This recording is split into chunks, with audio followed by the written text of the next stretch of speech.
और वैसे भी हमारे लोकप्रिय विधायक रूबी कुंदर भाई साहब ने अपने पल्ले से पैसे लगाकर, अपने घर के पैसे लगाकर 4 करोड़ रुपए पैसे जमीन खरीद कर एक नशा मुक्ति वो हॉस्पिटल बनाकर सरकार को हैंड ओवर करना है, ताकि लोग नशे से दूर होकर खेलों से जुड़े। और उन्होंने हर गांव में विद्यालयों के अंदर या पंचायत स्तर पर गांव में जिम दी है, ताकि बच्चे जिम से जुड़े, मैदान से जुड़े और नशे से दूर रहें। जिस प्रकार पूर्ववर्ती कांग्रेस की योजनाएं थी वो लगभग ये वर्तमान सरकार खत्म करने पर तुली है। मूलभूत सुविधाओं के अंदर पानी की पीने के पानी की समस्या, गांवों के अंदर जो अब स्मार्ट मीटर लग रही हैं, जो जबरदस्ती लगाए जा रही हैं, आम आदमी पर उनका बोझ बढ़ेगा, तो उनका भी हम विरोध कर रहे हैं। क्या आप भी अपने गांव का नेतृत्व करना चाहते हैं? क्या आपके पास अपनी पंचायत के लिए एक मजबूत विजन है? क्या आप चाहते हैं कि आपकी उपस्थिति से आपके गांव की तस्वीर और तकदीर बदल जाए? अब सिर्फ सोचने का नहीं, कुछ करने का समय है। आपका विजन, आपकी सोच एक मजबूत नेतृत्व की पहचान है। तो आज सूचना दर्पण के साथ अपने गांव के बारे में बात करें। इस नंबर पर व्हाट्सएप करें 9610816277 और बनिए अपने गांव की नई पहचान, नई आवाज। नमस्कार, आप देख रहे हैं सूचना दर्पण न्यूज का खास प्रोग्राम खास मुलाकात। आज हमारी टीम पहुंची है खास मुलाकात की कड़ी में। बात करें पदमपुर ब्लॉक की, तो मूल कांग्रेस से उपाध्यक्ष हैं ब्लॉक हमारे साथ श्रीमान महेंद्र जी खोत।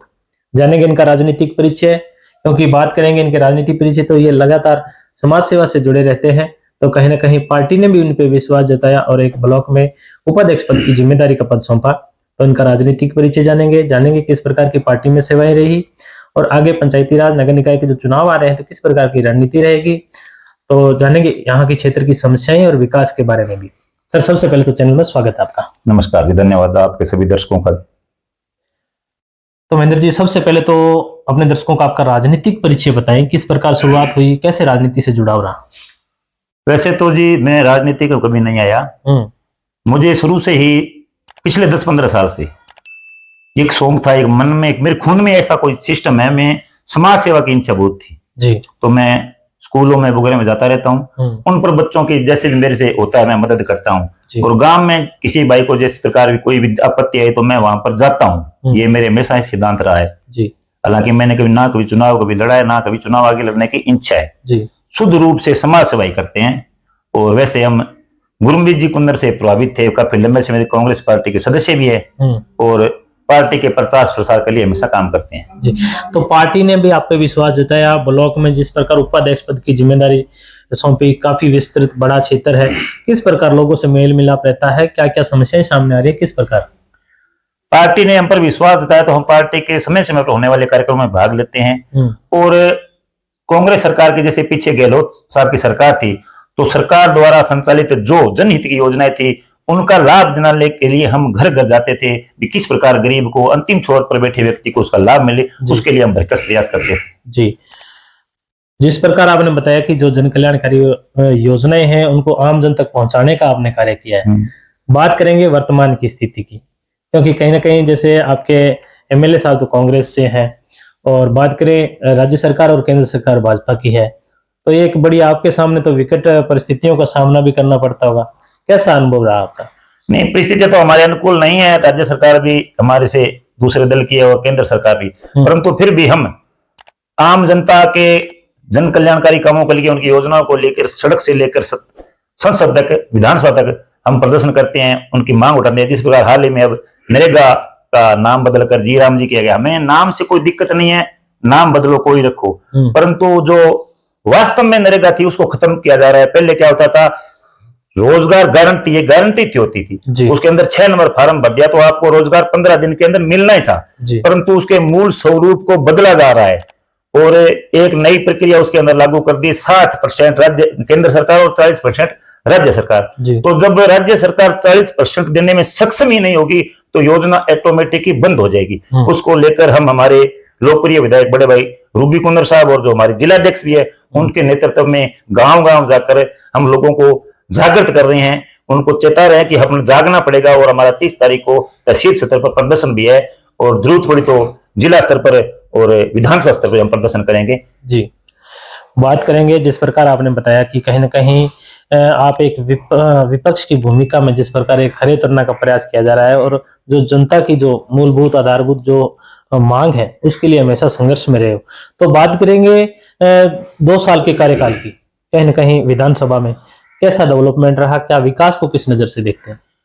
विकास को क्या बताएं आपको, जिस प्रकार पूर्ववर्ती कांग्रेस की योजनाएं थी वो लगभग ये वर्तमान सरकार खत्म करने पर तुली है। जिस प्रकार 25 लाख था, गहलोत सरकार के समय आम आदमी अपने जेब में 25 लाख रुपए लेकर चलता था, यानी उसको गर्व होता था भी तेरे पास 25 लाख रुपए जमा पड़े हैं। यानी अगर कोई गरीब आदमी बीमार हो जाता था तो उसके लिए 25 लाख तक का फ्री इलाज सरकार देती थी और सामाजिक सुरक्षा में पेंशन उसको मिलती थी। और गहलोत साहब ने ये घोषणा की थी कि 750 1100 करेगी, जो कभी हो चुकी है, परंतु अभी भी बहुत से पात्र लोगों की पेंशन काफी समय से बंद है। उनको बार बार वो बुलाया जाता है भी ऐसे करो वैसे करो, बहुत से लोग आज भी उससे वंचित है। तो हम उनके लिए भी संघर्ष करते हैं। योजनाएं बहुत सी बंद कर दी गई है पूर्ववर्ती सरकार की सरकार ने। महेंद्र जी, आप भी एक किसान हैं, किसानों के लिए क्या विचार रहेगी, किस प्रकार की सोच है कि किसानों को क्या राहत मिली या कैसे लोग किसान आहत? किसानों की बात करें तो अब फिलहाल वर्तमान में देखो जी, मैं एक किसान का बेटा हूं और किसानों के बीच रहते हैं। वर्तमान में मूंग तुलाई का सीजन चल रहा है, परंतु आपको जानकर हैरानी होगी कि अभी तक बहुत से लोगों के मैसेज नहीं आए हैं, टोकन कटा रखे हैं, मूंग तुलाई नहीं हो रही है, तुलाई होगी तो उनका पैसा नहीं आ रहा है। किसान बहुत पीड़ित है। पानी के मामले में लेकर हमारे पिछले दिनों रूबी भाई साहब ने जिला स्तर पर धरना प्रदर्शन किया था और आज भी मैं एक और चिंता करता हूं कि गंग नहर के किसानों के लिए हम चिंतित है। मैं आशा करूं कि आगामी दिनों में बरसात आ जाए तो किसान बचेंगे, नहीं तो गंग नहर की अभी से बंदी शुरू 21 से महीने भर की, फिर फीडर बंद रहा है, चलो बढ़िया बात है, परंतु राज्य सरकार से मांग करते हैं उसकी वैकल्पिक व्यवस्था करके किसानों को पानी दे। बिल्कुल। तो बात करेंगे आपकी ब्लॉक की। ब्लॉक में जब आप लोगों से मिलते हैं, कहीं ना कहीं आपको वो भी अपनी मूलभूत आधारभूत जो समस्याएं बताते होंगे, क्या सामने आ रही है? मूलभूत सुविधाओं के अंदर पानी की पीने के पानी की समस्या, गांवों के अंदर जो स्मार्ट मीटर लग रही हैं, जो जबरदस्ती लगाई जा रही हैं, आम आदमी पर उनका बोझ बढ़ेगा तो उनका भी हम विरोध कर रहे हैं। जिनकी पेंशन कट गई है उनको जुड़वाने के लिए हम लोगों के लिए जा रहे हैं, उनसे संपर्क तहसील सतह पर पता कर रहे हैं भी क्यों कटी है, उन लोगों हम साथ जा रहे हैं। और ये नरेगा बंद पड़ी है, उसको शुरू करवाने के लिए आपको बता दिया भी हमने अभियान शुरू कर रखा है और इससे पूर्व में जिस प्रकार नरेगा चलती थी उस प्रकार हम चलागे छोड़ेंगे। ये हमारा संघर्ष जारी रहेगा। बिल्कुल।